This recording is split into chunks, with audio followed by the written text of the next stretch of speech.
안녕하세요. 아범이에요.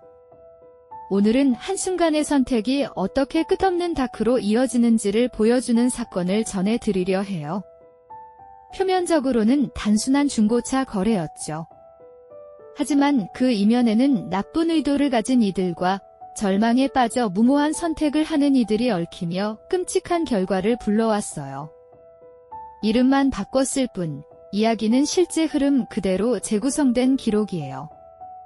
이제 그 어둠 속으로 여러분을 초대할게요. 이야기의 시작은 중고차 매매 단지였어요. 도현은 30대 초반의 딜러였는데 정식 등록을 하지 않고도 거래를 이어가는 방식으로 돈을 벌고 있었죠. 법과 규칙의 바깥에서 움직이는 사람들이 흔히 그렇듯 그는 허점 많은 젊은 고객들을 노렸어요. 특히 신용도가 낮고 안정적인 직업이 없는 이들이 주요 표적이었어요. 전액 할부, 여유 자금까지 지원지라는 문구는 마치 달콤한 미끼처럼 작동했죠. 그 미끼에 걸려든 인물은 성준이었어요. 25의 나이에 밤마다 웨이터로 일하며 겨우 생활을 이어가던 청년이었죠. 그는 외제차를 갖고 싶다는 욕망을 숨기지 않았고 도현은 그 틈을 파고들었어요. 충분히 가능하다는 말에 마음이 흔들린 성준은 곧장 계약에 응했죠. 하지만 계약서에 찍힌 숫자는 실제보다 부풀려져 있었고 법의 틀을 교묘히 비껴간 대출은 이미 그의 목을 죄어오기 시작했어요. 성준은 그 순간부터 다크의 무대 위에 발을 들인 거였죠. 성준은 계약금을 마련하기 위해 사방팔방으로 뛰어다녔어요. 한 달치 웨이터 월급을 몽땅 털고 친구에게 무릎을 꿇어 돈을 빌리고 가족 몰래 깨서는 안 될 적금까지 들고 나왔죠. 그렇게 모은 돈은 겨우 500만 원 하지만 도현은 기다렸다는 듯 그 돈을 챙겨 들었어요. 그는 곧장 계약서에 숫자를 덧칠하듯 부풀려 적었죠. 5,500만 원이라는 액수가 적힌 서류는 무심한 활자일 뿐이었지만 성준의 인생에 찍힌 굵은 낙인이기도 했어요. 그 순간부터 그는 빚이라는 올가미에 머리를 들이미는 셈이었죠. 남은 금액은 정식 은행이나 저축은행이 아닌 사금융을 통해 조달됐어요. 도현은 능숙하게 문서를 돌렸고 서류 속 금리는 연 34.9%로 기록돼 있었죠. 법이 허용하는 최고치, 하지만 사실상 파멸로 향하는 숫자였어요. 성준은 계산기를 두드리며 눈을 크게 떴어요. 한 달 상환액이 170만 원이 넘게 나온 거예요. 웨이터 월급으로는 턱없이 부족한 금액이었지만 성준은 외제차 키를 손에 쥐었다는 현실 하나에 스스로를 위로했죠. 반짝이는 자동차의 외형이 그 순간만큼은 인생을 바꿀 희망처럼 느껴졌어요. 도현은 성준이 새 차를 몰고 떠나는 뒷모습을 천천히 바라봤어요. 눈가에는 옅은 미소가 번졌죠. 그는 이미 이 게임의 결말을 알고 있었어요. 경험상 이런 고객들은 처음 몇 달은 필사적으로 돈을 맞춰내요. 낮에는 빚 독촉을 피하고 밤에는 일자리를 전전하며 어떻게든 버티려 하죠. 하지만 6달을 채 넘기지 못하고 무너지는 경우가 대부분이었어요. 도현의 방식은 간단했어요. 미끼를 던지고 기다리고 결국 스스로 걸려드는 순간 더들 조여오는 거였죠. 성준은 5달 동안 어떻게든 돈을 맞춰냈어요. 밤마다 웨이터 일을 뛰고 낮에는 카드론을 돌려막으며 겨우 숨을 이어갔죠. 하지만 체력과 정신은 이미 한계에 가까웠어요. 6번째 달, 결국 그는 하루 상환을 놓쳤어요. 단 하루였지만 도현에게는 충분한 신호였어요. 도현은 기다렸다는 듯 연락을 취했고 차 회수 절차를 서두르기 시작했어요. 법의 틀 안에서 이루어지는 합법적인 강탈, 그것이 그의 업계에서 오랫동안 통용되어 온 방식이었죠. 성준은 벽에 머리를 박으며 절망했어요. 이미 6달 동안 꼬박꼬박 낸 돈이 900만 원이 넘었지만 줄어든 원금은 고작 200만 원 남짓이었어요. 원리금 균등상환이라는 계산법은 갚는 이의 땀과 피를 고스란히 이자로 삼켜버렸죠. 차는 이미 빼앗겼고 남은 빚은 그대로 그의 어깨를 짓눌렀어요. 그의 숨은 가빠졌고 심장은 서늘하게 식어갔어요. 그제야 그는 깨달았어요. 자신은 처음부터 도현의 손바닥 위에서 노란한 꼭두각시에 불과했다는 사실을요. 분노와 절망이 뒤섞인 성주는 도현의 사무실을 향해 걸어갔어요. 문을 박차고 들어서자마자 책상을 뒤엎으며 고함을 질렀죠. 사람이 사람을 이렇게 짓밟아도 돼요. 그 울부짖음은 피 섞인 절규였어요. 그러나 도현은 눈 하나 깜빡하지 않았어요. 그는 계약서를 들춰보이며 비웃듯 말했죠. 여기 적힌 대로만 했어. 법을 어긴 건 너지. 난 단 하나도 잘못 없어.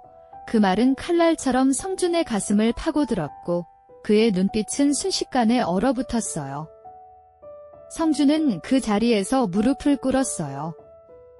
손끝이 떨리며 바닥을 긁었죠. 이자만 줄여주세요. 원금은 어떻게든 갚을게요. 그의 목소리는 갈라지고 눈에서는 눈물이 흘러내렸어요. 그러나 도현은 팔짱을 낀 채 고개를 저었어요. 너 같은 애들은 항상 같은 말만 해. 세상은 그렇게 만만하지 않아. 은행정하게 떨어지는 말들이 성준의 마지막 희망마저 으스러뜨렸죠. 바닥에 흩어진 절망은 마치 돌아올 수 없는 길 위의 파편 같았어요. 시간은 흐르고 성준의 집착은 점점 깊어졌어요. 그는 사무실을 찾아가 욕설을 퍼붓다가도 곧 무릎을 꿇고 애원했어요. 며칠 뒤 다시 와서는 울부짖으며 책상을 두드렸죠. 그렇게 3번이나 같은 행위가 반복되자 도현조차 피로감을 느꼈어요. 그는 속으로 중얼거렸죠. 저 청년, 이제 제정신이 아니군. 성준의 눈빛은 점점 흔들렸고 그 속에서 알 수 없는 어둠이 피어오르고 있었어요. 3번째 방문에서 성준은 불길한 말을 남겼어요. 오늘로 3번째예요. 3아웃이에요. 이제 당신도 편히 못 살 거예요. 말끝은 낮았지만 눈빛만큼은 섬뜩했어요. 성준은 등을 돌려 사라졌고 도현은 차가운 웃음을 흘렸죠. 겁주려는 협박일 뿐이야. 법적 문제는 없다는 자신감이 그의 갑옷이었어요. 그러나 도현은 알지 못했어요. 그 갑옷은 이미 금이 가고 있었다는 거려. 며칠 뒤 술에 취한 도현은 골목길을 천천히 걸었어요. 새벽의 공기는 싸늘했고 가로등 불빛은 그의 그림자를 길게 늘렸죠. 그때 앞에 스타렉스 한 대가 서 있었어요. 차 문이 열리더니 아기를 품에 안은 듯한 여성이 다가왔어요. 평범한 귀갓길처럼 보였지만 그 장면에는 묘한 불길함이 흘렀어요. 도현은 무심히 발걸음을 옮겼지만 이미 더딘 조용히 그의 발목을 휘감고 있었어요.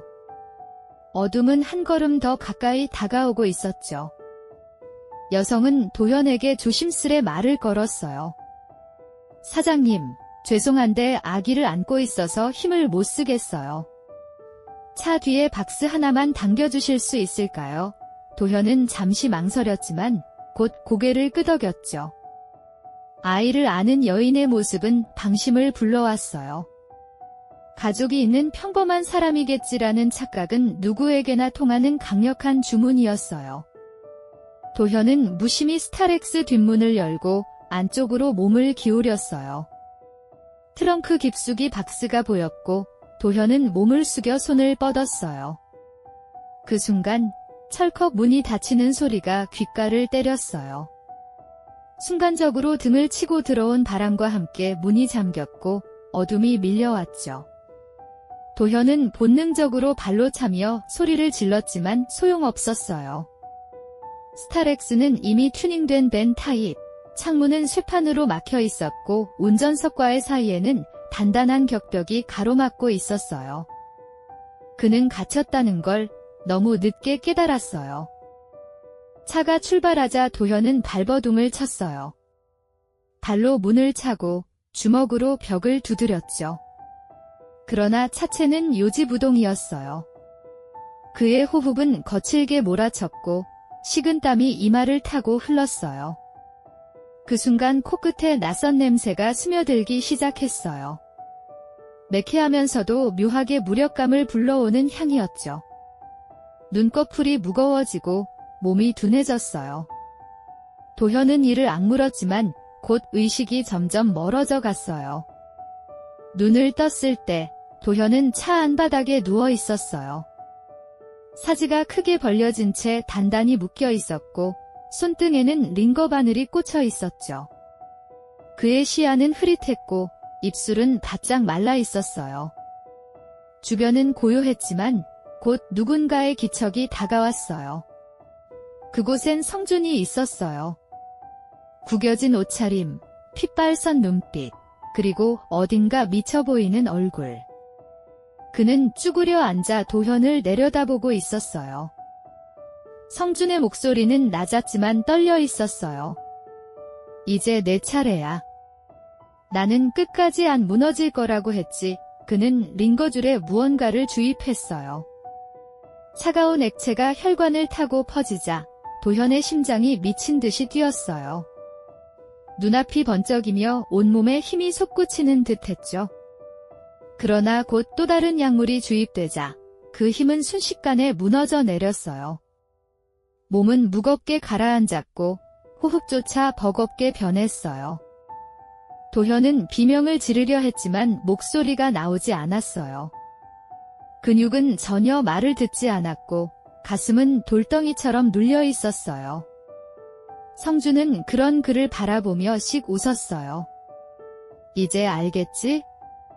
깨어있지만 움직일 수 없다는 게 어떤 기분인지. 도현은 눈을 부릅뜨고 있었지만 그 눈빛조차 공포를 감추지 못했어요. 그는 생생히 느끼면서도 단 한 발자국도 몸을 움직일 수 없었죠. 성준은 작은 도구를 꺼내 들었어요. 차 안을 메운 싸늘한 공기 속에서 그는 조심스럽게 도현의 치아를 건드렸죠. 마취도 없는 상태에서 이빨이 뽑혀나갈 때의 고통은 말로 형용하기 어려웠어요. 도현은 온몸을 뒤틀고 싶었지만 그저 눈동자만 흔들릴 뿐이었죠. 그는 그 순간을 결코 잊지 못했어요. 비명조차 낼 수 없는 고통, 그것이야말로 끝없는 다크의 시작이었어요. 치아 2개가 빠져나가자 성준은 이번엔 손톱을 노렸어요. 펜치가 손끝을 잡아당길 때 뼈를 울리는 진동이 그의 몸을 가득 메웠어요. 도현의 시야는 붉게 번져갔지만 여전히 의식은 또렷했죠. 차라리 기절이라도 할 수 있기를 간절히 바랐지만 첫 번째 약물은 그 가능성마저 차단해버렸어요.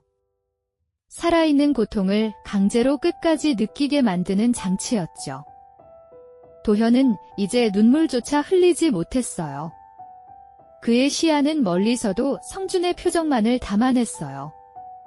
분노와 원한, 그리고 뒤틀린 희열이 섞여있는 얼굴이었죠. 성준은 낮게 중얼거렸어요. 죽이지는 않아. 넌 살아있어야 해. 그래야 내가 조금이라도 갚는 기분이 드니까. 도현은 속으로 절규했어요. 숨을 쉴 때마다 갈비뼈가 부서질 듯 아팠고 호흡은 짧아졌어요. 그러나 그의 몸은 여전히 철저히 갇혀 있었어요. 바깥에서 갑작스런 소음이 들렸어요. 쾅쾅쾅. 문 열어. 경찰의 목소리였죠. 누군가 문짝을 부수려는 소리가 이어졌어요. 성준은 당황해 움직임을 멈췄고 순간 얼굴이 일그러졌어요. 그는 주위를 두리번거리며 총기를 꺼내 들었지만 이미 늦었어요. 바깥에서 쇠지렛 대가 들어와 문을 비틀어 열었고 강렬한 빛과 함께 경찰들이 들이닥쳤어요. 도현의 시야에는 흐릿한 형광 조명이 번져 들어왔고 그는 겨우 살았다는 사실만 인식할 수 있었어요. 경찰들은 차 안을 들여다보며 얼어붙었어요. 바닥에 눕혀진 도현의 사진은 단단히 묶여 있었고 손등엔 링거 바늘이 꽂혀 있었죠. 그는 눈을 부릅뜨고 있었지만 말소리조차 내지 못했어요. 경찰 한 명이 다급히 외쳤어요. 의식은 있어요. 빨리 들것 가져와. 순간 도현의 눈가로 한 줄기 눈물이 번졌어요. 스스로 흘린 게 아니었죠. 몸이 감당할 수 없는 공포와 안도의 경계에서 터져나온 눈물이었어요.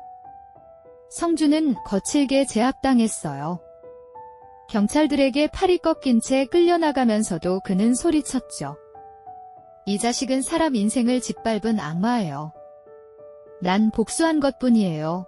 그의 목소리는 갈라졌고 얼굴은 광기에 물들어 있었어요. 경찰들은 차 안을 수색하며 각종 약물과 도구들을 발견했어요. 스타렉스 안은 마치 이동식 감옥 같았어요. 그 순간 누구도 성준의 말을 고지고대로 믿지는 않았지만 그 안의 공기만큼은 섬뜩했죠. 도현은 곧장 병원으로 이송됐어요. 구급대원들이 링거를 빼고 호흡기를 연결하자 겨우 숨이 이어졌어요. 그의 몸 곳곳에는 피멍이 번져 있었고 빠진 치아와 손톱은 고통의 흔적을 남겼죠. 의사는 생명에는 지장 없지만 정신적 충격은 심각하다라고 말했어요. 도현은 눈을 감은 채 병실 천장을 바라봤어요. 차라리 기억을 잃었기를 바랐지만 고통의 순간은 뼈에 새겨진 듯 또렷했어요. 조사가 이어지면서 경찰은 충격적인 사실을 알게 됐어요. 성주는 단순히 분노한 피해자가 아니었어요. 그는 이미 한 달 전부터 불법 장기 매매 조직과 접촉하고 있었던 거예요. 내가 콩팥이라도 팔아서 빚을 갚겠다. 그의 절망적인 말은 누군가의 귀에 닿았고 곧 불길한 연결고리가 만들어졌던 거죠. 돈과 복수가 얽힌 끝없는 거래가 시작되고 있었어요. 조직은 성준에게 직접 얼굴을 보이지 않았어요. 대신 가짜 계좌와 연락처만을 흘렸죠. 그들은 성준에게 말했다고 해요. 너의 장기가 아니라 그를 데려오면 된다의 성준은 그 순간 미묘한 쾌감을 느꼈어요. 내가 당한 고통을 그대로 돌려줄 수 있겠구나. 그는 빚을 갚을 수 있다는 기대와 함께 복수의 열망에 휘둘렸어요. 악몽은 그렇게 새로운 국면으로 접어들었죠. 성주는 없는 살림에도 불구하고 300만 원을 마련했어요. 그는 다시 무릎을 꿇고 다시 빌리고 다시 빼앗기며 돈을 모았죠. 그 돈은 곧 스타렉스와 약물, 그리고 끔찍한 레시피로 돌아왔어요. 조직은 세세한 지침까지 내려줬어요. 죽이지는 마라. 장기를 다치게 하지도 마라. 내가 어기면 내가 대신해야 한다. 차갑고 단호한 말이 성준의 귓속을 파고들었어요. 그 지침 속에서 성준은 새로운 괴물이 되어갔어요. 그는 더 이상 단순한 피해자가 아니었어요. 고통을 되갚는다는 명분은 빠르게 사라지고 남은 건 잔혹한 집착뿐이었죠. 도현을 납치한 것도 약물을 주입한 것도 모든 과정이 이미 계획된 시나리오였어요. 그는 철저히 살려둔 채로 고통을 가하는 방식에 충실했어요. 조직이 원한 건 생존자였으니까요. 경찰은 성준이 조직과 연락한 기록을 추적했지만 끝내 실체에는 닿지 못했어요. 가짜 번호판, 말소된 차대번호, 추적이 불가능한 계좌. 모든 건 안개처럼 흩어졌죠. 성준은 홀로 모든 책임을 떠안아야 했어요. 그는 체포되며 절규했어요. 난 시킨 대로 했을 뿐이에요. 진짜 악마는 따로 있어요. 하지만 그 외침은 공허한 메아리로 사라졌어요. 언론은 이 사건을 두고 중고차 사기 피해자의 광기라 표현했어요. 하지만 경찰 기록 속에는 더 복잡한 그림이 남아있었죠. 사채, 불법 조직, 약물, 납치. 모든 조각이 어지럽게 흩어져 있었지만 완벽한 퍼즐은 맞춰지지 않았어요. 진실은 여전히 그림자 속에 묻혀 있었고 도현과 성준, 두 사람만이 그 다크의 심연을 직접 보았던 거예요. 도현은 퇴원 후에도 악몽에 시달렸어요. 밤마다 의자에 묶여 신음을 삼키는 꿈을 꿨죠. 문득 손톱 끝이 쓰라리면 스타렉스 안에 싸늘한 공기가 떠올랐어요. 성준의 웃음소리, 경찰의 손전등 불빛, 모든 게 뒤엉켜 그의 뇌리에 각인돼 있었어요. 그는 비로소 깨달았어요. 사람이 무섭다 하는 말이 단순한 표현이 아니라는 거려. 끝없는 다크는 여전히 그의 그림자 곁에서 속삭이고 있었어요. 성준은 구속되며 모든 걸 잃었어요. 빚은 여전히 남았고 조직과의 연결은 흔적조차 찾을 수 없었어요. 그는 구치소에서 조사관에게 반복해서 말했죠.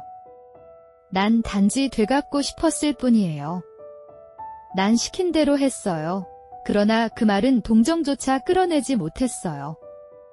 그는 스스로 피해자이자 가해자가 되어 있었고 더 이상 누구도 그의 편이 아니었어요. 법정의 벽은 높고 차가웠죠. 재판정에 선 성준은 흐트러진 머리와 공허한 눈빛을 하고 있었어요. 판사는 그에게 짧지만 단호하게 선고했죠. 납치, 불법 감금, 특수상해. 징역형을 선고한다. 방청석 어딘가에서 들린 한숨은 공기에 무게를 더했어요. 성준은 고개를 들지 않았어요. 이미 심연을 본 눈은 세상의 빛을 더 이상 담지 못했죠. 그는 철창 뒤에서만 살아갈 운명이 되었어요. 도현은 사건 이후 업계를 떠났어요. 중고차 단지를 지날 때마다 등골이 서늘해졌죠. 사람들의 시선 속에서 그는 피해자였지만 동시에 수많은 젊은이들을 함정에 빠뜨린 이 가해자이기도 했어요. 그는 스스로를 정당화하려 했지만 거울 속 초라한 얼굴은 대답하지 않았어요. 법은 그를 처벌하지 않았지만 끝없는 죄책감은 그를 묶어두는 또 다른 족쇄였죠. 도현은 새벽마다 잠에서 깼어요. 땀으로 젖은 이불을 붙잡고 헐떡이며 눈을 부릅떴죠. 귀에는 여전히 철컥 닫히던 스타렉스 문소리가 맴돌았고 손끝에는 뽑혀나가던 손톱의 진동이 남아있었어요. 기절하고 싶어도 기절하지 못했던 그 순간이 반복되는 악몽으로 되살아났죠. 그는 깨달았어요. 살아남았지만 결코 자유롭지 않다는 사실을요. 도현은 술에 의존하며 시간을 버텼어요. 하지만 술잔 속에서도 성준의 얼굴이 떠올랐어요.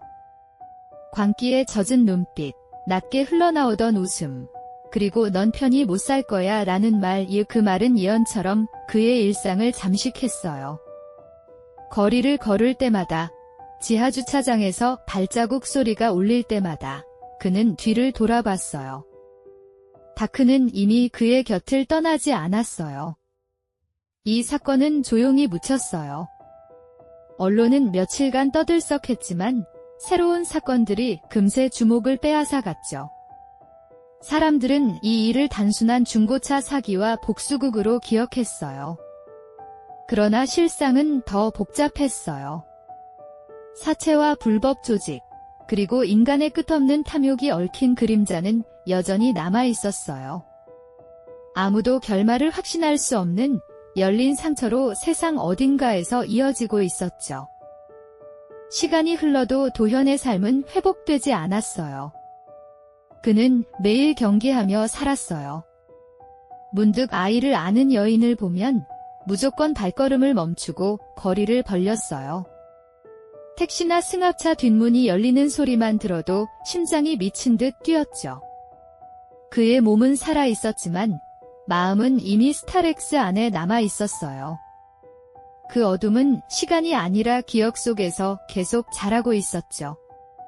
성준 역시 감옥에서 빠져나올 수 없는 사슬에 묶여 있었어요. 그는 매일 같은 벽을 바라보며 속으로만 중얼거렸어요. 내가 틀린 걸까? 아니면 그가 벌을 받은 걸까? 그 질문은 끝내 대답을 찾지 못했어요. 그는 피해자였지만 동시에 가해자였고 가해자였지만 또한 피해자였어요. 끝없는 회색지대 속에서 그는 점점 무너져 내렸어요. 결국 이 이야기는 선악의 단순한 대립으로는 설명되지 않았어요. 한쪽은 탐욕으로, 다른 한쪽은 절망으로 어둠을 불러왔어요. 누군가는 돈을 미끼로 사람을 올감했고, 또 다른 누군가는 복수를 핑계로 스스로 괴물이 되었죠. 그리고 그 틈에서 조직은 흔적조차 남기지 않은 채 사라졌어요. 남은 건 고통과 공포, 그리고 지울 수 없는 상처뿐이었죠. 여러분, 끝없는 다크는 멀리 있지 않아요. 오늘의 이야기는 단순한 범죄담이 아니었어요. 빛과 욕망, 분노와 복수, 그 모든 감정이 얽히면 누구라도 쉽게 추락할 수 있음을 보여준 기록이었어요. 아범은 다시 한번 강조하고 싶어요. 사람을 조심하세요. 때로는 귀신보다, 괴담보다 우리 곁의 사람이 훨씬 더 무서울 때가 많아요.